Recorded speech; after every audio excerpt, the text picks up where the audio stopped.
ನೋಡಿ ಫ್ರೆಂಡ್ಸ್, ಈ ರೀತಿ ಆಗಿದೆ. ಇವಾಗ ನೋಡಿ ಸ್ವಲ್ಪ ಕೊತ್ತಂಬರಿ ಸೊಪ್ಪು ಹಾಕೊಳ್ಳೋಣ ಫ್ರೆಂಡ್ಸ್. ನಾವು ಕಲಿಸ್ಕೊಳ್ಳೋಣ.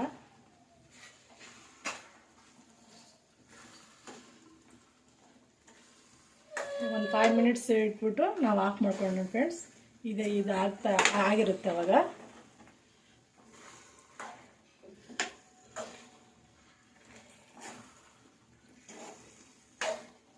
ಸ್ವಲ್ಪ ಮುಚ್ಚೋಣ ಫ್ರೆಂಡ್ಸ್, ಒಂದು 5 ಮಿನಿಟ್ಸ್ ನಾವು.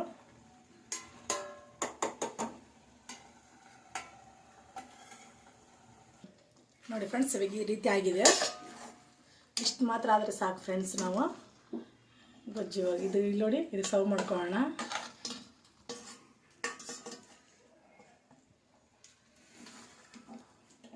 ಸ್ಟವ್ ಆಫ್ ಮಾಡೋಣ.